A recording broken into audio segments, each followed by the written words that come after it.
2025-26 union budget video ಇದಾಗಿರುತ್ತೆ. ಏನೆಲ್ಲ ವಿಷಯಗಳು ಇದರಲ್ಲಿದೆ ಅಂತ ನೋಡೋಣ. ಇನ್ನು ಮುಂಬರ್ತಕ್ಕಂತಹ ಎಕ್ಸಾಮ್ಗಳಿಗೆ ಇದಂತೂ ತುಂಬ ಉಪಯುಕ್ತ ಆಗಿರುತ್ತೆ. ಮೊದಲಿಗೆ ಬಜೆಟ್ ಎಂದರೇನು ಅಂತ ನೋಡಿಬಿಡುವ. ಈಗಾಗಲೇ ಎಲ್ಲರಿಗೂ ಗೊತ್ತೇ ಇರುವಂಥದ್ದು. ಬಜೆಟ್ ಎಂದರೆ ಸರ್ಕಾರದ ಆದಾಯ ಮತ್ತು ವೆಚ್ಚದ ವಾರ್ಷಿಕ ಯೋಜನೆ. ಇದನ್ನು ಕೇಂದ್ರ ಸರ್ಕಾರ ಪ್ರತಿ ವರ್ಷ ಫೆಬ್ರವರಿ 1ರಂದು ಮಂಡಿಸುತ್ತೆ. ಈ ಬಜೆಟ್ನಲ್ಲಿ ಸರ್ಕಾರ ಹೊಸ ಯೋಜನೆಗಳು, ತೆರಿಗೆ ವಿನಾಯಿತಿಗಳು, ಹಣಕಾಸು ನೀತಿಗಳು ಇವೆಲ್ಲವನ್ನು ಕೂಡ ಒಳಗೊಂಡಿರುತ್ತೆ. ಈ ಬಜೆಟನ್ನು ಎಕನಾಮಿಕ್ಸ್ ಸರ್ವೆ ರಿಲೀಸ್ ಆದ ನಂತರದಲ್ಲಿ ಬಜೆಟನ್ನು ಬಿಡುಗಡೆ ಮಾಡಲಾಗುತ್ತೆ. ಯಾಕಂದರೆ ಹಿಂದಿನ ವರ್ಷದಲ್ಲಿ ಆರ್ಥಿಕತೆಯಲ್ಲಿ ಏನೆಲ್ಲ ಆಗುಹೋಗುಗಳಿದ್ದಾವೆ ಅದನ್ನೆಲ್ಲ ತಿಳಿದುಕೊಂಡು ಯಾವ ಯಾವ ಇಲಾಖೆಗಳಿಗೆ, ಯಾವ ಸೆಕ್ಟರ್ಗಳಿಗೆ ಎಷ್ಟೆಷ್ಟು ಅನುದಾನವನ್ನು ಕೊಡಬೇಕು ಅನ್ನೋದನ್ನೆಲ್ಲ ನೋಡಿಕೊಂಡು ಈ ಬಜೆಟನ್ನು ಮಾಡಲಾಗುತ್ತೆ. ಸಂವಿಧಾನದ ಆರ್ಟಿಕಲ್ 112ನ ಪ್ರಕಾರ ಪ್ರತಿ ವರ್ಷ ಸಂಸತ್ತಿನಲ್ಲಿ ಕೇಂದ್ರ ಬಜೆಟನ್ನು ಮಂಡನೆ ಮಾಡಲಾಗುತ್ತೆ. ಅದೇ ರೀತಿಯಾಗಿ 2025 ಫೆಬ್ರವರಿ 1ರಂದು ಹಣಕಾಸು ಸಚಿವೆ ನಿರ್ಮಲಾ ಸೀತಾರಾಮನ್ ರವರು ಈ ಬಜೆಟನ್ನು ಮಂಡನೆ ಮಾಡ್ತಾರೆ. ಇದು ಎಷ್ಟನೇ ಬಾರಿ ಆಗಿದೆಯಪ್ಪ ಅಂತಂದರೆ ಇವರು 8 ಬಾರಿ ಮಂಡನೆ ಮಾಡಿರುವಂಥದ್ದು. ಭಾರತದ ಇತಿಹಾಸದಲ್ಲೇ ನಿರಂತರವಾಗಿ 8 ಬಜೆಟ್ ಮಂಡಿಸಿದ ಮೊದಲ ವ್ಯಕ್ತಿ ಎಂಬ ಹೆಗ್ಗಳಿಕೆಗೂ ಕೂಡ ಇವರು ಪಾತ್ರರಾಗಿದ್ದಾರೆ. ಈ ವರ್ಷದ ಬಜೆಟಿನ ಅಂದಾಜು ಹೇಗಿದೆ ಅಂತ ನೋಡೋದಾದರೆ ಒಟ್ಟು 50.65 ಲಕ್ಷ ಕೋಟಿಯನ್ನು ಮೀಸಲಿರಿಸಿರತಕ್ಕಂತಹದ್ದು. ಇದರಲ್ಲಿ ಸಾಲವನ್ನು ಕಳೆದರೆ 34.96 ಲಕ್ಷ ಕೋಟಿ ಆಗಿರುತ್ತೆ. ಅಂದರೆ ಇದರಲ್ಲಿ ಬಾರೋಯಿಂಗ್ಸ್ನ ಎಕ್ಸ್ಕ್ಲೂಡ್ ಮಾಡಿ ಹೇಳಿದಾಗ ಇಷ್ಟಿರುತ್ತೆ. ನಂತರದಲ್ಲಿ ನೆಟ್ ಟ್ಯಾಕ್ಸ್ ರೆವಿನ್ಯೂ ಬಂದು 28.37 ಲಕ್ಷ ಕೋಟಿ ಆಗಿರುತ್ತೆ. ಜೊತೆಗೆ ಫಿಸ್ಕಲ್ ಡೆಫಿಸಿಟ್ ಬಂದು GDPಯ 4.4ರಷ್ಟು ಇರಬೇಕು. ಅಂದರೆ ಈ ವರ್ಷ 4.4ರಷ್ಟು ಇರಬೇಕು ಅಂತೇಳಿ ನಿಗದಿಗೊಳಿಸಲಾಗಿರುತ್ತೆ. ಈ ಬಜೆಟ್ ಮಂಡನೆ ಮಾಡುವಾಗ ಹಣಕಾಸು ಸಚಿವೆಯವರು ಒಂದು ಪರಿಕಲ್ಪನೆಯನ್ನು ಹೇಳ್ತಾರೆ, ಗ್ಯಾನ್ ಅಂತ ಹೇಳಿ. ಅದು ಏನು ರೆಪ್ರೆಸೆಂಟ್ ಮಾಡುತ್ತೆ ಅಂತ ನೋಡೋದಾದರೆ G ಅನ್ನೋದು ಗರೀಬ್ ಅಂದರೆ ಬಡತನ, Y ಅಂತಂದರೆ ಯುವ ಅಂದರೆ ಯುವಕರು, A ಅಂತಂತಂದರೆ ಅನ್ನದಾತ ಅಂದರೆ ರೈತ, N ಅಂದರೆ ನಾರಿ ಅಂದರೆ ಮಹಿಳಾ ಸಬಲೀಕರಣ. ಇದಿಷ್ಟು ಅಂಶಗಳನ್ನು ಇಲ್ಲಿ ಮುಖ್ಯವಾಗಿ ಪರಿಗಣನೆಗೆ ತಗೊಂಡಿರ್ತಕ್ಕಂತಹದ್ದು. ಅಂದರೆ ಈ ಬಡವರು, ಯುವಕರು, ರೈತರು ಮತ್ತು ಮಹಿಳೆಯರ ಸಬಲೀಕರಣಕ್ಕಾಗಿ ಹೆಚ್ಚಿನ ಒತ್ತನ್ನು ನೀಡಿರ್ತಕ್ಕಂತಹದ್ದು. ಇದನ್ನು ಕೇಳಿದರೂ ಕೇಳಬಹುದು, ಗ್ಯಾನ್ ಅಂದರೆ ಏನನ್ನು ಸೂಚಿಸುತ್ತೆ ಅಂತ ಹೇಳಿ. ನೆಕ್ಸ್ಟ್, ನಮಗೆ ಈ ಸರ್ಕಾರಕ್ಕೆ ದುಡ್ಡು ಎಲ್ಲೆಲ್ಲಿಂದ ಬರುತ್ತೆ, ಅದರ ಸೋರ್ಸ್ ಏನು ಅಂತ ನೋಡೋದಾದರೆ ಅವರು ರೂಪಾಯಿ ಲೆಕ್ಕದಲ್ಲೇ ಇದನ್ನು ಕನ್ಸಿಡರ್ ಮಾಡ್ತಕ್ಕಂತಹದ್ದು, ಲೆಕ್ಕಾಚಾರವನ್ನು ಮಾಡುವಂಥದ್ದು. ಇಂತಹದನ್ನು ನಮಗೆ ಅಸೆಂಡಿಂಗ್ ಡಿಸೆಂಡಿಂಗ್ ಆರ್ಡರಲ್ಲೂ ಕೇಳ್ಬೋದಾಗಿರುತ್ತೆ ಇವ್ರುಗಳು. ಸೊ ಅದಕ್ಕೆ ಫಸ್ಟು ಒಂದು 3ರಿಂದ 4 ಪಾಯಿಂಟ್ಸ್ಗಳನ್ನ ನೋಡಿಕೊಂಡ್ರೆ ಸಾಕಾಗಿರುತ್ತೆ. ಸರ್ಕಾರಕ್ಕೆ ಹೊರಗಿಂದ ಹಣ ಎಲ್ಲಿಂದ ಬರ್ತಿದೆ ಅಂತಂತಂದರೆ ಬಾರೋಯಿಂಗ್, ಸಾಲದಿಂದ ಬರ್ತಾ ಇದೆ. ಈ ಸಾಲವನ್ನು ತೆಗೆದು ಹಾಕಿದ್ರೆ ಇನ್ಕಮ್ ಟ್ಯಾಕ್ಸ್ ಅದರಿಂದ 22% ಬರ್ತಿದೆ. ನಂತರದಲ್ಲಿ GST ಮತ್ತು ಅದರ್ ಟ್ಯಾಕ್ಸಸ್ 18% ಆಗಿರುತ್ತೆ. ನೆಕ್ಸ್ಟ್ ಕಾರ್ಪೊರೇಷನ್ ಟ್ಯಾಕ್ಸ್ ಬಂದು 17% ಆಗಿರುತ್ತೆ. ನಾನ್ ಟ್ಯಾಕ್ಸ್ ರೆಸಿಪ್ಟ್ಸ್ ಅದು ಬಂದು 9% ಆಗಿರುತ್ತೆ. ಯೂನಿಯನ್ ಎಕ್ಸೈಸ್ ಡ್ಯೂಟಿ ಬಂದು 5%, ಕಸ್ಟಮ್ಸ್ ಬಂದು 4%, ನಾನ್ ಡೆಪ್ಟ್ ಕ್ಯಾಪಿಟಲ್ ರೆಸಿಪ್ಟ್ಸ್ ಬಂದು 1% ಆಗಿರುತ್ತೆ. ಇಷ್ಟನ್ನೆಲ್ಲ ನೆನ್ಪಿಟ್ಕೊಳ್ಳೋ ಅವಶ್ಯಕತೆ ಇಲ್ಲ. ಫಸ್ಟು ಒಂದು 3ರಿಂದ 4 ನೆನ್ಪಿಟ್ಕೊಂಡ್ರೆ ನಾವು ಅಟ್ಲೀಸ್ಟ್ ಆಪ್ಷನ್ಸಲ್ಲಿ ಎಲಿಮಿನೇಟ್ ಮಾಡ್ತಾ ಹೋಗ್ಬೋದಾಗಿರುತ್ತೆ.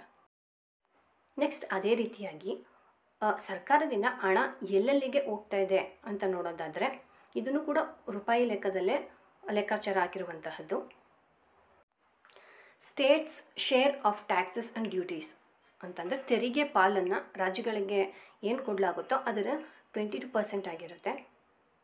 ನಂತರದಲ್ಲಿ ಇಂಟ್ರೆಸ್ಟ್ ಪೇಮೆಂಟ್ಸ್ ಅಂದರೆ ತಾನು ಸಾಲ ಏನು ಮಾಡಿರುತ್ತೋ, ಇಂದಿನ ವರ್ಷಗಳಲ್ಲೆಲ್ಲ ಸಾಲ ಏನು ಮಾಡುತ್ತೋ ಅದಕ್ಕೆ ಬಡ್ಡಿಯನ್ನು ಕಟ್ಟಬೇಕಾಗಿರುತ್ತೆ ಅಲ್ವಾ, ಅದಕ್ಕೆ 20% ಸರ್ಕಾರದಿಂದ ಹೋಗ್ತಾ ಇದೆ. ನಂತರದಲ್ಲಿ ಸೆಂಟ್ರಲ್ ಸೆಕ್ಟರ್ ಸ್ಕೀಮ್ಸ್ಗೆ ಬಂದು 16% ಆಗಿರುತ್ತೆ. ಅಂದರೆ ಇದರಲ್ಲಿ ಡಿಫೆನ್ಸ್ ಮತ್ತು ಸಬ್ಸಿಡಿನ ಎಕ್ಸ್ಕ್ಲೂಡ್ ಮಾಡಿ ಹೇಳಲಾಗಿರುತ್ತೆ. ಇನ್ನುಳಿದಂತಹ ಡಿಫೆನ್ಸ್ ಆಗಿರ್ಬೋದು, ಸೆಂಟ್ರಲಿ ಸ್ಪಾನ್ಸರ್ಡ್ ಸ್ಕೀಮ್ ಆಗಿರ್ಬೋದು, ಫಿನಾನ್ಸ್ ಕಮಿಷನ್ ಆಗಿರ್ಬೋದು, ಇದಕ್ಕೆಲ್ಲ 8% ಆಗಿರುತ್ತೆ. ಫೈನಲಿ ಮೇಜರ್ ಸಬ್ಸಿಡೀಸ್ ಬಂದು 6%, ಪೆನ್ಷನ್ಸ್ ಬಂದು 4% ಆಗಿರುತ್ತೆ. ಇದರಲ್ಲೂ ಅಷ್ಟೇ ಫಸ್ಟು ಒಂದು 3-4 ನೆನ್ಪಿಟ್ಕೊಂಡ್ರೆ ಸಾಕಾಗಿರುತ್ತೆ. ಯಾಕಂದರೆ ಎಲ್ಲ ನಂಬರ್ಸ್ ಎಲ್ಲ ನಾವು ಎಲ್ಲದರಲ್ಲೂ ನೆನ್ಪಿಟ್ಕೊಳ್ಳೋಕ್ಕಾಗೋದಿಲ್ಲ. ಸ್ಟೇಟ್ಸಲ್ಲೂ ಬರುತ್ತೆ, ಎಕನಾಮಿಕ್ ಸರ್ವೇದಲ್ಲೂ ಬರುತ್ತೆ. ಎಲ್ಲ ನಂಬರ್ಸನ್ನು ನೆನ್ಪಿಟ್ಕೊಂಡ್ರೆ ಕನ್ಫ್ಯೂಸ್ ಆಗಿಬಿಡುತ್ತೆ. ಅದಕ್ಕೋಸ್ಕರ ನೆಕ್ಸ್ಟು ಈ ಬಜೆಟ್ನಲ್ಲಿ ಯಾವ ಯಾವ ಇಲಾಖೆಗಳಿಗೆ ಅಂದರೆ ಯಾವ್ಯಾವ ಡಿಪಾರ್ಟ್ಮೆಂಟ್ಗಳಿಗೆ ಎಷ್ಟನ್ನು ಅಮೌಂಟ್ ಅಲಾಟ್ ಮಾಡಿದ್ದಾರೆ ಅಂತ ನೋಡೋದಾದರೆ, ಡಿಫೆನ್ಸಿಗೆ ಅತಿ ಹೆಚ್ಚಿನ ಅಮೌಂಟನ್ನು ನೀಡಲಾಗಿದೆ. 4.91 ಲಕ್ಷ ಕೋಟಿ ಆಗಿರುತ್ತೆ. ನೆಕ್ಸ್ಟ್ ರೂರಲ್ ಡೆವಲಪ್ಮೆಂಟು, ಅದಕ್ಕೂ ಕೂಡ 2.66 ಲಕ್ಷ ಕೋಟಿ. ಹೋಮ್ ಅಫೇರ್ಸ್ ಅದಕ್ಕೆ 2.33 ಲಕ್ಷ ಕೋಟಿ. ಅದರ ನಂತರದಲ್ಲಿ ಅಗ್ರಿಕಲ್ಚರ್ ಬರುತ್ತೆ, ಎಜುಕೇಷನ್ ಬರುತ್ತೆ. ಇದೂ ಅಷ್ಟೇ, ಇದು ಮೇನ್ಲಿ ಡಿಫೆನ್ಸ್ ನೆನ್ಪಿಟ್ಕೊಳ್ಬೇಕಾಗಿರುತ್ತೆ. ಚಿಕ್ಕದಾಗಿ ಈ ಬಜೆಟ್ನ ಓವರ್ವ್ಯೂ ನೋಡೋದಾದರೆ, ತೆರಿಗೆ ಸಡಿಲಿಕೆ ಆದಾಯ ತೆರಿಗೆ ಮಿತಿಯನ್ನು 8 ಲಕ್ಷದಿಂದ 12 ಲಕ್ಷಕ್ಕೆ ಹೆಚ್ಚಿಸಲಾಗಿದೆ. ಅಂದರೆ ಲಾಸ್ಟ್ ಇಯರು 8 ಲಕ್ಷದವರೆಗೆ ಇದ್ದಂತಹ ಆದಾಯದ ಮಿತಿಯನ್ನು 12 ಲಕ್ಷಕ್ಕೆ ಏರಿಕೆ ಮಾಡಲಾಗಿದೆ. ಇದ್ರ ಬಗ್ಗೆ ಹೆಚ್ಚಿನ ಮಾಹಿತಿಯನ್ನು ನೆಕ್ಸ್ಟು ನೋಡೋಣ. ಕೃಷಿ ಬೆಂಬಲ, ಧನಧಾನ್ಯ ಕೃಷಿ ಯೋಜನೆಯ ಮೂಲಕ 1.7 ಕೋಟಿ ರೈತರಿಗೆ ಆರ್ಥಿಕ ಸಹಾಯವನ್ನು ಮಾಡ್ತಕ್ಕಂತಹದ್ದು. ಯಾರೆಲ್ಲ ಕಿಸಾನ್ ಕ್ರೆಡಿಟ್ ಕಾರ್ಡನ್ನು ಹೊಂದಿರ್ತಾರೋ ಅಂಥವರಿಗೆ ಮ್ಯಾಕ್ಸಿಮಮ್ ಅಂತಂದರೆ 5 ಲಕ್ಷದವರೆಗೆ ಸಾಲವನ್ನು ನೀಡ್ತಕ್ಕಂತಹದ್ದು. ನೆಕ್ಸ್ಟ್ ಖಾಸಗಿ ವಲಯದಲ್ಲಿನ ಸಂಶೋಧನೆ ಏನು ಬರುತ್ತೆ ಅದಕ್ಕೆ 20,000 ಕೋಟಿಯನ್ನು ಹೂಡಿಕೆಯನ್ನು ಮಾಡಲಾಗ್ತಿದೆ. ಜೊತೆಗೆ IIT ಮತ್ತು IISCಗಳಲ್ಲಿ ಈ ಸಂಶೋಧನೆ ಮೇಲೆ 10,000 ಫೆಲೋಶಿಪ್ಪನ್ನು ಕೂಡ ನೀಡಲಾಗುತ್ತೆ. ಉತ್ಪಾದನೆ ಮತ್ತು ರಫ್ತು ಕ್ಷೇತ್ರಗಳಲ್ಲಿ ಪ್ರಗತಿಯನ್ನು ಸಾಧಿಸಲಿಕ್ಕೋಸ್ಕರ ಕೆಲವೊಂದಷ್ಟು ವಸ್ತುಗಳ ಮೇಲೆ ತೆರಿಗೆ ವಿನಾಯಿತಿಯನ್ನು ನೀಡಲಾಗಿದೆ. ಅದು EV ಬ್ಯಾಟ್ರೀಸ್ ಆಗಿರ್ಬೋದು, LED ಮತ್ತು LCD ಬ್ಯಾಟ್ರೀಸ್, ಅದಕ್ಕೆ ಸಂಬಂಧಪಟ್ಟಂಥ ಭಾಗಗಳು, ಬಿಡಿ ಭಾಗಗಳೇನಿದೆ ಅದಕ್ಕೆ ತೆರಿಗೆ ವಿನಾಯಿತಿಯನ್ನು ನೀಡಲಾಗಿರುತ್ತೆ. ಜೊತೆಗೆ ಫಿಸ್ಕಲ್ ಡೆಫಿಸಿಟ್ನ ಬಂದು 4.4 ಅಂದರೆ ಲಾಸ್ಟ್ ಇಯರ್ 4.8 ಇದೆ, ಅದನ್ನು 4.4ಗೆ ತಗ್ಗಿಸಬೇಕು. ನಾವು ಕಳೆದ ಸ್ಲೈಡಲ್ಲಿ ನೋಡಿದ್ವಿ 12 ಲಕ್ಷದವರೆಗೆ ತೆರಿಗೆ ವಿನಾಯಿತಿಯನ್ನು ನೀಡಲಾಗಿದೆ ಅಂತೇಳಿ. ಮತ್ತು ಇದೇನಿದು ಸ್ಲ್ಯಾಬ್ ಅಂತ ನೋಡೋದಾದರೆ, ಇದು ಯಾರೆಲ್ಲ 12 ಲಕ್ಷಕ್ಕಿಂತ ಮೇಲ್ಪಟ್ಟು ಆದಾಯವನ್ನು ಗಳಿಸ್ತಿರ್ತಾರಲ್ಲ ಅಂಥವರಿಗೆ ಈ ಸ್ಲ್ಯಾಬ್ ಅಪ್ಲಿಕೇಬಲ್ ಆಗುವಂಥದ್ದು. ಫಾರ್ ಎಕ್ಸಾಂಪಲ್, ಒಬ್ಬ ವ್ಯಕ್ತಿ 14 ಲಕ್ಷ ಆದಾಯವನ್ನು ಗಳಿಸ್ತಿರ್ತಾನೆ ಅಂತ ಅಂದ್ಕೊಳ್ಳೋಣ. ಅಪ್ ಟು 12 ಲ್ಯಾಕ್ವರೆಗೆ ತೆರಿಗೆ ವಿನಾಯಿತಿ ಇರುತ್ತಾ? ಇನ್ನು ಮುಂದಿನದಕ್ಕೆ ಅಂದರೆ 12 ಲ್ಯಾಕ್ ನಂತರದಲ್ಲಿ ಬರ್ತಕ್ಕಂಥ ಆದಾಯಕ್ಕೆ ಈ ಸ್ಲ್ಯಾಬ್ ಅಪ್ಲಿಕೇಬಲ್ ಆಗುತ್ತಾ ಅಂದರೆ ಆ ಥರ ಅಲ್ಲ. ಆ ವ್ಯಕ್ತಿ ಯಾವಾಗ 12 ಲ್ಯಾಕ್ನ ಕ್ರಾಸ್ ಮಾಡ್ದ ಅಂತಂದರೆ ಅವ್ರ ಹತ್ರ ಇರುವಂಥ ಒಟ್ಟು ಅಮೌಂಟಲ್ಲಿ ಈಗ 0 to 4ವರೆಗೆ ಯಾವುದೇ ಆದಾಯ ಮಿತಿ ಇರೋದಿಲ್ಲ. ನಂತರದಲ್ಲಿ 4 to 8 ಲ್ಯಾಕ್ಗೆ 5% ಆಗಿರುತ್ತೆ, 8 to 12ಗೆ 10% ಆಗಿರುತ್ತೆ. ಅದೇ ರೀತಿ 12 to 16 ಲ್ಯಾಕ್ಗೆ 15%, 16 to 20 ಲ್ಯಾಕ್ಗೆ 20%, 20 to 24ಗೆ 25%, 24 ಎಬೋಗೆ 30% ಆಗುತ್ತೆ. ಆಯಿತಾ? ಅವನು ಒಟ್ಟು ಆದಾಯವನ್ನು ಇಲ್ಲಿ ಕನ್ಸಿಡರ್ ಮಾಡುವಂಥದ್ದು. 0 to 4 ಲ್ಯಾಕ್ವರೆಗೆ ಮಾತ್ರ ಯಾವುದೇ ತೆರಿಗೆ ವಿನಾಯಿತಿ ಇರೋದಿಲ್ಲ. ಆದರೆ ನಾರ್ಮಲ್ ವ್ಯಕ್ತಿಗಳಿಗಾದರೆ ಅಂದರೆ ಯಾರೆಲ್ಲ 12 ಲ್ಯಾಕ್ಗಿಂತ ಒಳಗಡೆ ಆದಾಯ ಮಿತಿಯನ್ನು ಹೊಂದಿರ್ತಾರೋ ಅವರಿಗೆ 12 ಲಕ್ಷದವರೆಗೂ ಕೂಡ ತೆರಿಗೆ ವಿನಾಯಿತಿ ಇರುತ್ತೆ. ಇದೇ ರೀತಿ ನೋಡೋದಾದರೆ ಪ್ರೀವಿಯಸ್ ಇಯರು 2024-25 0 to 3 ಲ್ಯಾಕ್ವರೆಗೆ ಮಾತ್ರ ತೆರಿಗೆ ವಿನಾಯಿತಿಯನ್ನು ನೀಡಲಾಗಿತ್ತು. ಆದರೆ ಈ ವರ್ಷ ಅದನ್ನು 0 to 4ಗೆ ಎಕ್ಸ್ಟೆಂಡ್ ಮಾಡಲಾಗಿದೆ. ಆಯಿತಾ? ಈ ಒಂದು ಬಜೆಟ್ನಲ್ಲಿ ಎಂಜಿನ್ಗಳಂತೇಳಿ ಮಾಡಲಾಗಿದೆ. ಆರ್ಥಿಕತೆಯ ಎಂಜಿನ್ಗಳು ಅಂತೇಳಿ ಒಟ್ಟು 4 ಇದ್ದಾವೆ. ಅವ್ಯಾವುದು ಅಂತ ನೋಡೋದಾದರೆ, ಫಸ್ಟ್ ಎಂಜಿನ್ ಬಂದು ಅಗ್ರಿಕಲ್ಚರ್ ಆಗಿರುತ್ತೆ, ಸೆಕೆಂಡ್ ಎಂಜಿನ್ ಬಂದು MSME, ಥರ್ಡ್ ಎಂಜಿನ್ ಬಂದು ಇನ್ವೆಸ್ಟ್ಮೆಂಟ್, 4ನೇ ಎಂಜಿನ್ ಬಂದು ರಫ್ತು ಅಂದರೆ ಎಕ್ಸ್ಪೋರ್ಟ್ ಆಗಿರುತ್ತೆ. ನಾನು ಇದನ್ನೆಲ್ಲ ಒಂದೇ ಸ್ಲೈಡಲ್ಲೇ ಕೊಟ್ಬಿಟ್ಟೆ. ಯಾಕೆ ಅಂತಂದರೆ ನೆಕ್ಸ್ಟ್ MCQಸ್ಗಳು ಬರುತ್ತೆ, ಅಲ್ಲಿ MCQಸ್ ಎಲ್ಲ ಶಫಲ್ ಆಗಿದೆ. ಅಗ್ರಿಕಲ್ಚರ್ದು MSME ಎಕ್ಸ್ಪೋರ್ಟ್ ಎಲ್ಲದೂ ಕೂಡ ಅಲ್ಲಿ ನಾನು ಹೇಳಲಿಕ್ಕೆ ಆಗೋದಿಲ್ಲ. ಅದಕ್ಕೋಸ್ಕರ ಮೊದಲೇ ಇದನ್ನು ತಿಳಿಸಿದ್ದೀನಿ. ಈ ಬಜೆಟ್ನಲ್ಲಿ ಕೆಲವೊಂದು ವಸ್ತುಗಳ ಮೇಲೆ ಕಸ್ಟಮ್ ಡ್ಯೂಟಿಯ ಮೇಲೆ ವಿನಾಯಿತಿಯನ್ನು ನೀಡಲಾಗಿದೆ. ಅಂದರೆ ಆಮದು ತೆರಿಗೆ ಆಗಿರುತ್ತೆ, ಅದರ ಮೇಲೆ ವಿನಾಯಿತಿ ನೀಡಲಾಗಿರುತ್ತೆ. ಈ ವಿನಾಯಿತಿಯ ಉದ್ದೇಶ ಏನು ಅಂತ ನೋಡೋದಾದರೆ ಆರೋಗ್ಯ, ಉತ್ಪಾದನೆ ಮತ್ತು ರಫ್ತು ಕ್ಷೇತ್ರಗಳನ್ನು ಉತ್ತೇಜನೆ ಮಾಡಲಿಕ್ಕೋಸ್ಕರ ಕೆಲವೊಂದಷ್ಟು ಉತ್ಪನ್ನಗಳಿಗೆ ಕಸ್ಟಮ್ ಡ್ಯೂಟಿಯ ಮೇಲೆ ವಿನಾಯಿತಿಯನ್ನು ನೀಡಲಾಗಿರುತ್ತೆ. ಅದ್ಯಾವುದು ಅಂತ ನೋಡೋಣ. ಈ ಕ್ಯಾನ್ಸರ್ ಆಗಿರ್ಬೋದು ಅಥವಾ ಅಪರೂಪದ ರೋಗಗಳು ಇರ್ತಾವಲ್ಲ, ಆ ಚಿಕಿತ್ಸೆಗೆ ಬಳಸುವಂತಹ 36 ಬಗೆಯ ಔಷಧಿಗಳ ಮೇಲೆ ಈ ಕಸ್ಟಮ್ ಡ್ಯೂಟಿಯನ್ನು ಸಂಪೂರ್ಣವಾಗಿ ತೆಗೆದುಹಾಕಲಾಗಿರುತ್ತೆ. ಆಯಿತಾ? ನೆಕ್ಸ್ಟು ಈ ಚರ್ಮದ ಉದ್ಯಮ. ಈ ಭಾರತೀಯ ಚರ್ಮ ಉದ್ಯಮ ಮತ್ತು ರಫ್ತನ್ನು ಉತ್ತೇಜಿಸುವ ಸಲುವಾಗಿ ವೆಟ್ ಬ್ಲೂ ಲೆದರ್ ಅಂತ ಏನು ಬರುತ್ತೋ ಅದರ ಮೇಲೆ ಆಮದು ತೆರಿಗೆಯನ್ನು ಸಂಪೂರ್ಣವಾಗಿ ತೆಗೆದುಹಾಕಲಾಗಿರುತ್ತೆ. ಹಾಗೆಯೇ ಕೆಲವೊಂದಷ್ಟು ಖನಿಜಗಳಾಗಿರ್ಬೋದು, antimony, cobalt, copper, lithium ion batteries, lead, zinc, cobalt powder ಸೇರಿದಂತೆ 12 ಬಗೆಯ ಖನಿಜ ವಸ್ತುಗಳ ಮೇಲೆ ಕಸ್ಟಮ್ ಡ್ಯೂಟಿಯ ವಿನಾಯಿತಿಯನ್ನು ನೀಡಲಾಗಿದೆ. ಅಂದರೆ 100% ವಿನಾಯಿತಿ. ನಾನು ಈಗೇನು ಹೇಳ್ತಿದ್ದೀನೋ ಅದೆಲ್ಲವೂ ಕೂಡ 100% ವಿನಾಯಿತಿ ಆಗಿರುತ್ತೆ. ಮೊಬೈಲ್ ಬಿಡಿಭಾಗಗಳು, ಅದರ ಮೇಲೆ ಈ ಹಿಂದೆ 2.5% ಆಮದು ತೆರಿಗೆ ಇತ್ತು. ಅದನ್ನು ಕೂಡ ಸಂಪೂರ್ಣವಾಗಿ ತೆಗೆದುಹಾಕಲಾಗಿರುತ್ತೆ. ಹಾಗಾಗಿ ಇನ್ನು ಮುಂದೆ ಈ ರೀತಿಯ ವಸ್ತುಗಳು ಕಡಿಮೆ ಬೆಲೆಯಲ್ಲಿ ಸಿಗಬಹುದು. ಕೆಲವೊಂದಷ್ಟು MCQsನ ನೋಡೋಣ. ಪಾದರಕ್ಷೆ ಮತ್ತು ಚರ್ಮ ಉದ್ಯಮದ ರಫ್ತು ಗುರಿಯನ್ನು ಸಾಧಿಸಲಿಕ್ಕೋಸ್ಕರ ಯಾವ ದೇಶಗಳನ್ನು ಮುಖ್ಯವಾಗಿ ಒಳಗೊಂಡಿದೆ? ಭಾರತ ಯುರೋಪ್ ಮತ್ತು USA ದೇಶಗಳಿಗೆ ಹೆಚ್ಚಿನ ಪಾದರಕ್ಷೆ ಮತ್ತು ಚರ್ಮದ ಉತ್ಪನ್ನಗಳನ್ನು ರಫ್ತು ಮಾಡಲಾಗ್ತಿದೆ. ಆಯಿತಾ? ಇಲ್ಲಿ ಆಪ್ಷನ್ ಎ ಆಗಿರುತ್ತೆ. ಈ ಬಜೆಟ್ನ ಪ್ರಕಾರ ಪಾದರಕ್ಷೆ ಮತ್ತು ಚರ್ಮ ಉದ್ಯಮದ ಗುರಿ ಏನಾಗಿರುತ್ತೆ ಅಂತ ನೋಡೋದಾದರೆ 22 ಲಕ್ಷ ಉದ್ಯೋಗಗಳನ್ನು ದೊರಕಿಸಿಕೊಡುವಂಥದ್ದು, ಜೊತೆಗೆ 4 ಲಕ್ಷ ಕೋಟಿ ಟರ್ನ್ ಓವರನ್ನು ಮಾಡಬೇಕು ಅಂತೇಳಿ, ಅದರ ಜೊತೆಗೆ 1.1 ಲಕ್ಷ ಕೋಟಿ ರಫ್ತನ್ನು ಸಾಧಿಸಬೇಕು ಅನ್ನುವಂತಹ ಗುರಿಯನ್ನು ಇಟ್ಕೊಂಡಿದೆ.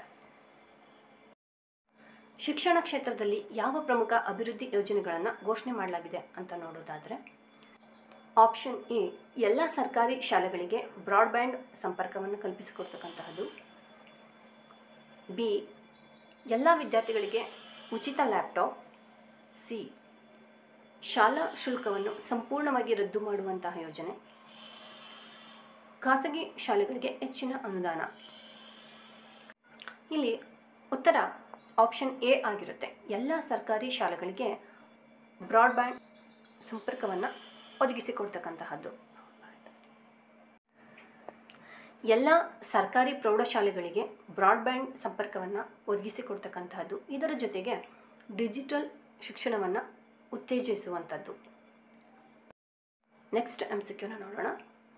ಈ ಬಜೆಟ್ನ ಪ್ರಕಾರ ಹತ್ತಿ ಉತ್ಪಾದನೆಯನ್ನು ವೃದ್ಧಿಸಲು ಯಾವ ಹೊಸ ಯೋಜನೆಯನ್ನು ಘೋಷಿಸಲಾಗಿದೆ? ಇಲ್ಲಿ ನಮಗೆ ಹತ್ತಿ ಉತ್ಪಾದನೆ ಅಂತ ಕೇಳಿರೋದ್ರಿಂದ ತರಕಾರಿ, ಹಣ್ಣು, ಕೃಷಿ ಇದನ್ನೆಲ್ಲ ಕೇಳಿದ್ದಾರೆ. ಈ ಆಪ್ಷನ್ಸ್ ಇಲ್ಲಿ ಬರೋದಿಲ್ಲ. ಎಕ್ಸ್ಟ್ರಾ ಲಾಂಗ್ ಸ್ಟೇಪಲ್ ಕಾಟನ್ ಸಂಶೋಧನೆ ಮತ್ತು ಅಭಿವೃದ್ಧಿ ಯೋಜನೆ. ಆಯಿತಾ? ಈ ಒಂದು ಬಗೆಯ ಕಾಟನ್ನ ಸಂಶೋಧನೆ ಮಾಡ್ತಕ್ಕಂಥದ್ದು ಮತ್ತು ಅಭಿವೃದ್ಧಿ ಮಾಡ್ತಕ್ಕಂತಹದ್ದು ಈ ಯೋಜನೆಯ ಹಿಂದಿನ ಉದ್ದೇಶ ಆಗಿರುತ್ತೆ. ಈ ಬಜೆಟ್ನ ಪ್ರಕಾರ ಶಿಕ್ಷಣ ಇಲಾಖೆಗೆ ಎಷ್ಟು ಅನುದಾನವನ್ನು ಮೀಸಲಿರಿಸಲಾಗಿದೆ ಅಂದರೆ ಉತ್ತರವನ್ನು ಹೇಳ್ಬಿಡ್ತೇನೆ ಡೈರೆಕ್ಟಾಗಿ. ಆಪ್ಷನ್ ಬಿ ಆಗಿರುತ್ತೆ. 1.28 ಲಕ್ಷ ಕೋಟಿ ಈ ಬಜೆಟ್ನಲ್ಲಿ ಶಿಕ್ಷಣಕ್ಕಾಗಿ ಇರಿಸಿರತಕ್ಕಂತಹ ಅನುದಾನ. ಈ ಹಿಂದಿನ ವರ್ಷಕ್ಕೆ ಹೋಲಿಸಿದರೆ 6.65% ಹೆಚ್ಚಾಗಿದೆ ಅಂತ ಹೇಳ್ಬೋದು.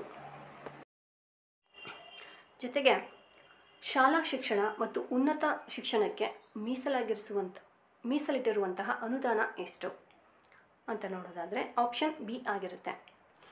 ಈ ಹಿಂದೆ ಏನು ಹೇಳಿದ್ವಲ್ಲ ಅದೇನೆ, ಆದರೆ ಇಲ್ಲಿ ಸ್ಪ್ಲಿಟ್ ಆಗಿದೆ. ಆಯಿತಾ? ಉನ್ನತ ಶಿಕ್ಷಣ ಮತ್ತು ಪ್ರೌಢಶಾಲಾ ಶಿಕ್ಷಣಕ್ಕೆ ಯಾವ ರೀತಿಯಾಗಿ ಅನುದಾನವನ್ನು ಹಂಚಿಕೆ ಮಾಡಲಾಗಿದೆ ಅಂತೇಳಿ ಇಲ್ಲಿ ಸ್ಪ್ಲಿಟ್ ಆಗಿರುವಂಥದ್ದು ಅಷ್ಟೇ. ಶಾಲಾ ಶಿಕ್ಷಣಕ್ಕೆ 78,000 ಕೋಟಿ, ಉನ್ನತ ಶಿಕ್ಷಣಕ್ಕೆ 50,000 ಕೋಟಿಯನ್ನು ಮೀಸಲು ಇರಿಸಲಾಗಿರುತ್ತೆ. ಒಟ್ಟಾರೆಯಾಗಿ ಇದನ್ನು ಸೇರಿಸಿದ್ರೆ 1.28 ಲಕ್ಷ ಕೋಟಿಯಷ್ಟು ಆಗುತ್ತೆ. ಆತ್ಮನಿರ್ಭರ್ ಮಿಷನ್ನ ಅಡಿಯಲ್ಲಿ ದ್ವಿದಳ ಧಾನ್ಯಗಳ ಹೆಚ್ಚಳಕ್ಕೆ ಏನೇನೆಲ್ಲ ಸೌಲಭ್ಯವನ್ನು ಕಲ್ಪಿಸಲಾಗಿದೆ ಅಂತ ನೋಡೋಣ. ಇದು 6 ವರ್ಷಗಳ ಯೋಜನೆ ಆಗಿದ್ದು ತೂರ್ ದಾಲ್, ಉರಾದ್ ಮತ್ತು ಮಸೂರ್ ಧಾನ್ಯಗಳನ್ನು ಪ್ರೋತ್ಸಾಹಿಸುತ್ತದೆ. ಬಿ, ಮುಂದಿನ 4 ವರ್ಷಗಳ ಕಾಲ ಈ ಧಾನ್ಯಗಳನ್ನು ನಫೆಡ್ ಮತ್ತು NCCF ರೈತರಿಂದ ಖರೀದಿಸಲಿವೆ. ಈ ಯೋಜನೆಯ ಉದ್ದೇಶ ಏನಪ್ಪ ಅಂತಂದರೆ ದ್ವಿದಳ ಧಾನ್ಯಗಳ ಉತ್ಪಾದನೆಯಲ್ಲಿ ಭಾರತವನ್ನು ಸ್ವಾವಲಂಬಿಯಾಗಿ ಮಾಡುವುದು. ಮೇಲಿನ ಎಲ್ಲವೂ ಡಿ ಆಗಿರುತ್ತೆ. ಸೊ ಉತ್ತರ ಬಂದು ಮೇಲಿನ ಎಲ್ಲವೂ ಕೂಡ ಸರಿಯಾಗಿದೆ. ಇದು 6 ವರ್ಷಗಳ ಯೋಜನೆ ಆಗಿದ್ದು ತೂರ್ ದಾಲ್, ಮಸೂರ್ ದಾಲ್ ಮತ್ತು ಉರಾದ್ ದಾಲ್ ಏನಿದೆ ಅವುಗಳ ಹೆಚ್ಚಳಕ್ಕೆ ಪ್ರೋತ್ಸಾಹವನ್ನು ನೀಡ್ತಕ್ಕಂತಹದ್ದು. ಮತ್ತು 4 ವರ್ಷಗಳ ಕಾಲ ನಫೆಡ್ ಮತ್ತು NCCF ರೈತರಿಂದ ಈ ಪದಾರ್ಥಗಳನ್ನು ಖರೀದಿ ಮಾಡುತ್ತೆ. ಯಾಕೆ ಅಂತಂತಂದರೆ ಭಾರತವನ್ನು ದ್ವಿದಳ ಧಾನ್ಯಗಳ ಉತ್ಪಾದನೆಯಲ್ಲಿ ಸ್ವಾವಲಂಬಿಯನ್ನಾಗಿ ಮಾಡಲಿಕ್ಕೋಸ್ಕರ. ಈಗಾಗಲೇ ತಿಳಿಸಿಕೊಟ್ಟಿದ್ದೆ. 3ನೇ ಎಂಜಿನ್ ಬಂದು ಯಾವುದಾಗಿರುತ್ತಪ್ಪ ಅಂದರೆ ಹೂಡಿಕೆ ಅಲ್ವಾ, ಅದ್ರ ಬಗ್ಗೆ ನೋಡೋಣ. 3ನೇ ಎಂಜಿನ್ ಎಂದರೆ ಏನು? ಆಪ್ಷನ್ ಎ ಬಂದು ಕೇಂದ್ರ ಸರ್ಕಾರ, ರಾಜ್ಯ ಸರ್ಕಾರ ಮತ್ತು ಖಾಸಗಿ ವಲಯದ ಒಗ್ಗೂಡಿದ ಬೆಳವಣಿಗೆ. ಆಪ್ಷನ್ ಬಿ ರೈತರಿಗಾಗಿ ಹೊಸ ಕೃಷಿ ತಂತ್ರಜ್ಞಾನ. ಸಿ 3 ಪ್ರಮುಖ ಪಥಸಂಚಾರಿ ಯೋಜನೆಗಳು. ಡಿ ವಿಶ್ವದ 3ನೇ ಅತಿ ದೊಡ್ಡ ಆರ್ಥಿಕತೆಯನ್ನಾಗಿಸಿ ಭಾರತದ ಯೋಜನೆ. ಇವುಗಳಲ್ಲಿ ಉತ್ತರ ಯಾವುದಪ್ಪ ಅಂತಂದರೆ ಆಪ್ಷನ್ ಎ ಆಗಿರುತ್ತೆ. ಈ ಹೂಡಿಕೆಯಲ್ಲಿ ಕೇಂದ್ರ ಸರ್ಕಾರ, ರಾಜ್ಯ ಸರ್ಕಾರ ಮತ್ತು ಖಾಸಗಿ ವಲಯದ ಒಗ್ಗೂಡಿದ ಬೆಳವಣಿಗೆ ಇದಾಗಿರುತ್ತೆ.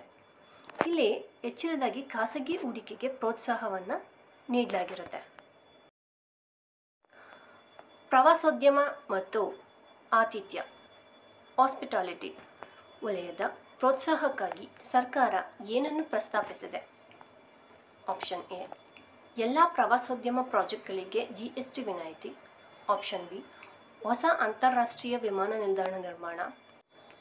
ಆಪ್ಷನ್ ಸಿ 50 ಪ್ರವಾಸಿ ತಾಣಗಳಲ್ಲಿ ಹೋಟೆಲ್ಗಳನ್ನು ಅಭಿವೃದ್ಧಿಪಡಿಸುವ ಯೋಜನೆ. ಆಪ್ಷನ್ ಡಿ ವಿದೇಶಿ ಪ್ರವಾಸೋದ್ಯಮಕ್ಕೆ ವಿಶೇಷ ಶೇಕಡಾ 10% ಭದ್ರತಾ ತೆರಿಗೆ ವಿಧಿಸಲಾಗುವುದು. ಇದರಲ್ಲಿ ಆಪ್ಷನ್ ಸಿ ಆಗಿರುತ್ತೆ ಉತ್ತರ. 50 ಪ್ರವಾಸಿ ತಾಣಗಳಲ್ಲಿ ಹೋಟೆಲ್ಗಳನ್ನು ಅಭಿವೃದ್ಧಿಪಡಿಸುವ ಯೋಜನೆ. ಯಾಕಪ್ಪ ಅಂತಂದರೆ ಇತ್ತೀಚಿನ ದಿನಗಳಲ್ಲಿ ಪ್ರವಾಸೋದ್ಯಮ ಅನ್ನತಕ್ಕಂಥದ್ದು ಅತಿ ವೇಗವಾಗಿ ಬೆಳೀತಿರ್ತಕ್ಕಂಥ ಒಂದು ಸೆಕ್ಟರ್ ಆಗಿರುತ್ತೆ. ಇದರಿಂದ GDPಗೂ ಕೂಡ ಹೆಚ್ಚಿನ ಆದಾಯವನ್ನು ತಂದು ಕೊಡ್ತಿರ್ತಕ್ಕಂಥ ಒಂದು ವಲಯ ಇದಾಗಿರುತ್ತೆ. ಹಾಗಾಗಿ ಈ ವಲಯವನ್ನು ಅಭಿವೃದ್ಧಿಗೊಳಿಸ್ತಿರತಕ್ಕಂತಹದ್ದು. ನೆಕ್ಸ್ಟ್ 3ನೇ ಎಂಜಿನ್ ತತ್ವದ ಪ್ರಕಾರ ಸರ್ಕಾರ ಖಾಸಗಿ ವಲಯದ ಹೂಡಿಕೆಗೆ ಯಾವ ಯೋಜನೆಗಳ ಮೂಲಕ ಪ್ರೋತ್ಸಾಹವನ್ನು ನೀಡಲಾಗ್ತದೆ? ಇಲ್ಲಿ ಆಪ್ಷನ್ ಎ ಬಂದು ರಾಷ್ಟ್ರೀಯ ಮೂಲಸೌಕರ್ಯ ಯೋಜನೆ ಅಥವಾ PM Gatishakti. Next option B PLI production linked incentive ಯೋಜನೆ. ಆಪ್ಷನ್ ಸಿ ಬಂದು ಸಾರ್ವಜನಿಕ ಖಾಸಗಿ ಸಹಭಾಗಿತ್ವ PPP. ಡಿ ಮೇಲಿನ ಎಲ್ಲವೂ. ಇದಕ್ಕೆ ಉತ್ತರ ಮೇಲಿನ ಎಲ್ಲವೂ ಆಗಿರುತ್ತವೆ. ಅಂದರೆ ಖಾಸಗಿ ವಲಯದ ಹೂಡಿಕೆಗೆ ಯಾವ ಯೋಜನೆಗಳ ಮೂಲಕ ಉತ್ತೇಜನವನ್ನು ನೀಡಲಾಗ್ತಿದೆ ಅನ್ನೋದಾದರೆ ಈ ಮೇಲಿನ 3 ಯೋಜನೆಗಳ ಮೂಲಕ. ಯಾವ್ಯಾವುದಂತ ನೋಡೋದಾದರೆ PM Gatishakti, PPP, next PLI production linked incentive. ಈ ಯೋಜನೆಗಳ ಮೂಲಕ ಖಾಸಗಿ ಹೂಡಿಕೆಗೆ ಪ್ರೋತ್ಸಾಹವನ್ನು, ಉತ್ತೇಜನವನ್ನು ನೀಡಲಾಗ್ತದೆ. 2025-26 ಬಜೆಟ್ನ ಪ್ರಕಾರ ಭಾರತದಲ್ಲಿ ಹೂಡಿಕೆಯನ್ನು ಹೆಚ್ಚಿಸಲು ಸರ್ಕಾರ ಯಾವ ಆರ್ಥಿಕ ಮೌಲ್ಯವರ್ಧಿತ ಕ್ಷೇತ್ರಕ್ಕೆ ಹೆಚ್ಚಿನ ಆದ್ಯತೆಯನ್ನು ನೀಡಲಾಗಿರುತ್ತೆ? ಆಪ್ಷನ್ ಎ ಬಂಗಾರದ ವಹಿವಾಟು. ಆಪ್ಷನ್ ಬಿ ಇಂಧನ ಗ್ರೀನ್ ಹೈಡ್ರೋಜನ್. ಆಪ್ಷನ್ ಸಿ ಪಾರದರ್ಶಕ ಬಂಡವಾಳ ಮಾರುಕಟ್ಟೆ ವ್ಯವಸ್ಥೆ. ಆಪ್ಷನ್ ಡಿ ಪುರಾತನ ಕಲೆಯ ಸಂರಕ್ಷಣೆ.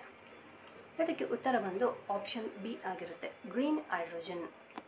ಇಲ್ಲಿ ಗ್ರೀನ್ ಹೈಡ್ರೋಜನ್ ಉತ್ಪಾದನೆಗೆ ಹೆಚ್ಚಿನ ಪ್ರೋತ್ಸಾಹವನ್ನು ನೀಡಲಾಗ್ತಿದೆ. ಅಂದರೆ ಹೂಡಿಕೆ ವಲಯದಲ್ಲಿ ಕೆಲವೊಂದಷ್ಟು ವಿನಾಯಿತಿಗಳನ್ನು ನೀಡಲಾಗಿರುತ್ತೆ. ಆ ಕ್ವಶನಲ್ಲಿ ಹೂಡಿಕೆ ಆಯಿತು. ಇಲ್ಲಿ ರಫ್ತನ್ನು ಉತ್ತೇಜಿಸಲು ಆಯಿತಾ, ದೇಶೀಯ ರಫ್ತು ಉತ್ತೇಜಿಸಲು ಯಾವ ಉದ್ಯಮಗಳಿಗೆ ವಿಶೇಷ ಸಹಾಯವನ್ನು ನೀಡಲಾಗಿದೆ? ಆಪ್ಷನ್ ಎ ರಾಸಾಯನಿಕ ಮತ್ತು ಪ್ಲಾಸ್ಟಿಕ್ ಉದ್ಯಮ, ಆಪ್ಷನ್ ಬಿ ಟೆಕ್ಸ್ಟೈಲ್ಸ್ ಮತ್ತು ಕೈಗಾರಿಕಾ ತಯಾರಿಕೆ, ಆಪ್ಷನ್ ಸಿ ಎಲೆಕ್ಟ್ರಾನಿಕ್ಸ್ ಮತ್ತು ನೌಕೋದ್ಯಮ, ಶಿಪ್ ಬಿಲ್ಡಿಂಗ್, ಆಪ್ಷನ್ ಡಿ ಸುಗಂಧ ದ್ರವ್ಯ ಮತ್ತು ಔಷಧೀಯ ಉತ್ಪನ್ನಗಳು. ರಫ್ತನ್ನು ಉತ್ತೇಜನ ಮಾಡಲಿಕ್ಕೋಸ್ಕರ ಯಾವ ಒಂದು ಉದ್ಯಮದ ಮೇಲೆ ವಿಶೇಷವಾದಂಥ ಆದ್ಯತೆಯನ್ನು ನೀಡಲಾಗಿದೆ ಅಂತ ನೋಡೋದಾದರೆ ಆಪ್ಷನ್ ಸಿ ಎಲೆಕ್ಟ್ರಾನಿಕ್ಸ್ ಮತ್ತು ಶಿಪ್ ಬಿಲ್ಡಿಂಗ್ನ ಮೇಲೆ. ಈ ಒಂದು ಉದ್ಯಮಗಳ ಮೇಲೆ 10 ವರ್ಷಗಳ ತೆರಿಗೆ ವಿನಾಯಿತಿಯನ್ನು ನೀಡಲಾಗಿದೆ. ಇದರಿಂದ ರಫ್ತು ಮತ್ತು ಉದ್ಯೋಗ ಅವಕಾಶಗಳು ಕೂಡ ಹೆಚ್ಚಾಗಲಿವೆ. ನೆಕ್ಸ್ಟ್ ಕ್ವೆಶನ್, EV ಬ್ಯಾಟ್ರೀಸ್ ಮ್ಯಾನುಫ್ಯಾಕ್ಚರಿಂಗ್ಗೆ ತೆರಿಗೆ ವಿನಾಯಿತಿಯನ್ನು ಎಷ್ಟು ವರ್ಷಗಳ ಅವಧಿಗೆ ನೀಡಲಾಗಿದೆ? ಆಪ್ಷನ್ ಎ 2 ವರ್ಷ, ಆಪ್ಷನ್ ಬಿ 3 ವರ್ಷ, ಆಪ್ಷನ್ ಸಿ 7 ವರ್ಷ, ಆಪ್ಷನ್ ಡಿ 10 ವರ್ಷ. ಇದಕ್ಕೆ ಉತ್ತರ ಬಂದು ಆಪ್ಷನ್ ಬಿ ಆಗಿರುತ್ತೆ. 5 ವರ್ಷಗಳ ಕಾಲ ತೆರಿಗೆ ವಿನಾಯಿತಿಯನ್ನು ನೀಡಲಾಗಿರುತ್ತೆ. ಏನಕ್ಕಪ್ಪ ಅಂತಂತಂದರೆ ವಿದ್ಯುತ್ ವಾಹನಗಳ ತಯಾರಿಕೆಯನ್ನು ಉತ್ತೇಜನ ಮಾಡಲಿಕ್ಕೋಸ್ಕರ ಲಿಥಿಯಂ ಅಯಾನ್ ಬ್ಯಾಟ್ರೀಸ್ಗಳ ಹೂಡಿಕೆಗೆ 5 ವರ್ಷಗಳ ತೆರಿಗೆ ವಿನಾಯಿತಿಯನ್ನು ನೀಡಲಾಗಿರುತ್ತೆ. ಈ ಬಜೆಟ್ನಲ್ಲಿ ಮೇಕ್ ಇನ್ ಇಂಡಿಯಾ ಯೋಜನೆಯನ್ನು ಉತ್ತೇಜಿಸಲು ಸರ್ಕಾರ ಯಾವ ಹೊಸ ಉದ್ಯಮಕ್ಕೆ ಆದ್ಯತೆಯನ್ನು ನೀಡಿದೆ? ಅಂದರೆ ಮೇಕ್ ಇನ್ ಇಂಡಿಯಾ ಯೋಜನೆಯನ್ನು ಉತ್ತೇಜಿಸುವ ಸಲುವಾಗಿ ಯಾವ ಉದ್ಯಮಗಳಿಗೆ ಆದ್ಯತೆಯನ್ನು ನೀಡಲಾಗಿದೆ ಅಂದರೆ ಆಪ್ಷನ್ ಎ ಡ್ರೋನ್ ತಂತ್ರಜ್ಞಾನ, ಆಪ್ಷನ್ ಬಿ ಆಪ್ಟಿಕಲ್ ಫೈಬರ್ ಉತ್ಪಾದನೆ, ಆಪ್ಷನ್ ಸಿ ಡಿಜಿಟಲ್ ಚಿಪ್ ತಯಾರಿಕೆ ಅಂದರೆ ಸೆಮಿಕಂಡಕ್ಟರ್ ಮ್ಯಾನುಫ್ಯಾಕ್ಚರಿಂಗ್, ಆಪ್ಷನ್ ಡಿ ಮೇಲ್ಕಂಡ ಎಲ್ಲವೂ. ಇದಕ್ಕೆ ಉತ್ತರ ಆಪ್ಷನ್ ಡಿ ಮೇಲ್ಕಂಡ ಎಲ್ಲವೂ. ಮೇಕ್ ಇನ್ ಇಂಡಿಯಾ ಯೋಜನೆ ಅಡಿ ಡ್ರೋನ್ ತಂತ್ರಜ್ಞಾನ, ಆಪ್ಟಿಕಲ್ ಫೈಬರ್ ಮತ್ತು ಸೆಮಿಕಂಡಕ್ಟರ್ ತಯಾರಿಕೆಗೆ ಹೆಚ್ಚಿನ ಪ್ರೋತ್ಸಾಹವನ್ನು ನೀಡಲಾಗಿರುತ್ತೆ. ಈ ಬಜೆಟ್ನ ಪ್ರಕಾರ ಪರಿಸರ ಸ್ನೇಹಿ ಇಕೋ ಫ್ರೆಂಡ್ಲಿ ಯೋಜನೆಗಳಿಗೆ ಯಾವ ಹೊಸ ಮಿಷನ್ ಜಾರಿಗೆ ಬಂದಿದೆ? Option A green Bharat mission, option B sustainable India initiative, option C national clean energy plan, option D net zero emission 2070 plan. ಇದಕ್ಕೆ ಆನ್ಸರ್ ಬಂದು option D net zero emission 2070 plan. ಅಂದರೆ ಭಾರತ 2070 ಒಳಗಾಗಿ ಶೂನ್ಯ ಕಾರ್ಬನ್ ಉತ್ಪಾದನೆಗೆ ತಲುಪಲು ಹೊಸ ಯೋಜನೆಯನ್ನು ಘೋಷಣೆ ಮಾಡಿದೆ. ಇದನ್ನು ನೆಟ್ ಝೀರೋ ಎಮಿಷನ್ ಅಂತೇಳಿ ಕರೀತಾರೆ. ನೆಕ್ಸ್ಟ್, ಈ ಬಜೆಟ್ನಲ್ಲಿ MSMEಗಳನ್ನು ದ್ವಿತೀಯ ಎಂಜಿನ್ ಎಂದು ಉಲ್ಲೇಖಿಸುವ ಕಾರಣ ಏನು? MSMEಗಳನ್ನು ಸೆಕೆಂಡ್ ಎಂಜಿನ್ ಅಂತೇಳಿ ಕರೆಯಲಾಗುತ್ತೆ. ಕಾರಣಗಳು ಏನು ಅಂತ ನೋಡೋಣ. ಆಪ್ಷನ್ ಎ MSMEಗಳು GDPಗೆ ಹೆಚ್ಚಿನ ಕೊಡುಗೆ ನೀಡುತ್ತಿದ್ದಾವೆ. ಆಪ್ಷನ್ ಬಿ MSMEಗಳು ಭಾರತದಲ್ಲಿ ಹೆಚ್ಚಿನ ಉದ್ಯೋಗಗಳನ್ನು ಒದಗಿಸುತ್ತವೆ. ಆಪ್ಷನ್ ಸಿ MSMEಗಳಿಗೆ ಬಜೆಟ್ನಲ್ಲಿ ಹೆಚ್ಚಿನ ಆದ್ಯತೆ ನೀಡಲಾಗಿದೆ. ಆಪ್ಷನ್ ಡಿ ಮೇಲಿನ ಎಲ್ಲವೂ ಕೂಡ ಸರಿಯಾಗಿದ್ದಾವೆ.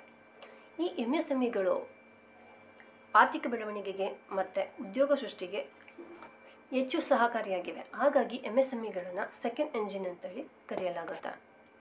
ನೆಕ್ಸ್ಟ್, MSMEಗಳಿಗೆ ಸಂಬಂಧಿಸಿದ ಚಾಂಪಿಯನ್ ಪೋರ್ಟಲ್ ಯಾವ ಉದ್ದೇಶಕ್ಕಾಗಿ ಬಳಸಲಾಗುತ್ತದೆ? ಈ ಕ್ವೆಶನನ್ನು ಕೇಳ್ಬೋದು, ಯಾಕಂದರೆ ಪೋರ್ಟಲ್ಗಳನ್ನು ಕೇಳ್ತಾನೆ ಇರ್ತಾರೆ ಪ್ರತಿ ಸರಿ ಎಕ್ಸಾಮ್ಗಳಲ್ಲೂ.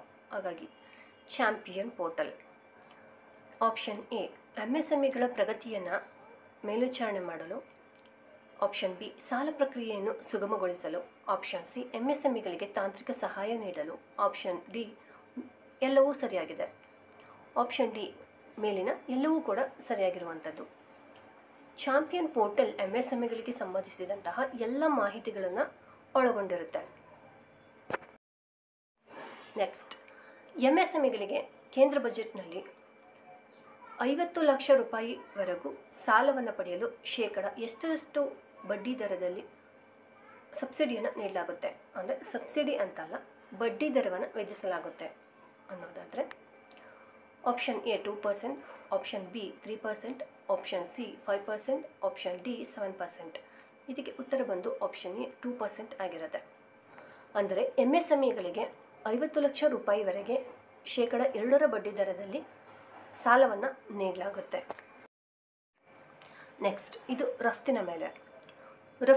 ರಫ್ತಿನ ಉತ್ತೇಜನಕ್ಕಾಗಿ ಯಾವ ಹೊಸ ಡಿಜಿಟಲ್ ಪ್ಲ್ಯಾಟ್ಫಾರ್ಮನ್ನು ಸ್ಥಾಪಿಸಲಾಗಿದೆ? Option A Bharat trade net, option B digital India portal, option C ರಫ್ತು ಸಹಾಯ ಕೇಂದ್ರ, ಆಪ್ಷನ್ ಡಿ ಆಮದು ರಫ್ತು ನಿಯಂತ್ರಣ ಪೋರ್ಟಲ್. ಇದಕ್ಕೆ ಉತ್ತರ ಬಂದು option A Bharat trade net. ಅಂತಾರಾಷ್ಟ್ರೀಯ ಮಟ್ಟದಲ್ಲಿ ರಫ್ತನ್ನು ಉತ್ತೇಜಿಸುವ ಸಲುವಾಗಿ ಈ ಒಂದು ಭಾರತ್ ಟ್ರೇಡ್ ನೆಟ್ ಅನ್ನುವಂಥ ಪ್ಲ್ಯಾಟ್ಫಾರ್ಮನ್ನು ಸ್ಥಾಪಿಸಲಾಗಿರುತ್ತೆ. ನೆಕ್ಸ್ಟ್, ಭಾರತವು 2030 ಒಳಗಾಗಿ ಎಷ್ಟು ಕೋಟಿ ಡಾಲರ್ ರಫ್ತು ಗುರಿಯನ್ನು ಹೊಂದಿದೆ? ಇದಕ್ಕೆ ಡೈರೆಕ್ಟ್ ಆನ್ಸರ್ನ ನೋಡೋಣ. Option B $1 trillion. 2030 ಒಳಗಾಗಿ $1 ಟ್ರಿಲಿಯನ್ ರಫ್ತನ್ನು ಸಾಧಿಸಬೇಕು ಅಂತೇಳಿ ಗುರಿಯನ್ನು ಹೊಂದಿದೆ. ಯಾವ ದೇಶಕ್ಕೆ ರಫ್ತು ಹೆಚ್ಚಿಸಲು ಭಾರತ ಹೊಸ ಒಪ್ಪಂದವನ್ನು ಮಾಡಿಕೊಂಡಿದೆ? ಅಂತಾರಾಷ್ಟ್ರೀಯ ಮಟ್ಟದಲ್ಲಿ ರಫ್ತನ್ನು ಉತ್ತೇಜಿಸಬೇಕು ಅಂತೇಳಿ ಗುರಿಯನ್ನು ಹೊಂದಿದೆ. ಸೊ ಹಾಗಾಗಿ ಯಾವೆಲ್ಲ ದೇಶಗಳ ನಡುವೆ ಒಪ್ಪಂದವನ್ನು ಮಾಡಿಕೊಂಡಿದೆ ಅಂತ ನೋಡೋದಾದರೆ, ಫ್ರೆಂಡ್ಸ್, ನಿಮಗೆ ಈ ವಿಡಿಯೋ ರೀಚ್ ಆದ ನಂತರ ಜ್ಞಾನದೃಷ್ಟಿ ಚಾನಲ್ನ ವಿಸಿಟ್ ಮಾಡಿ.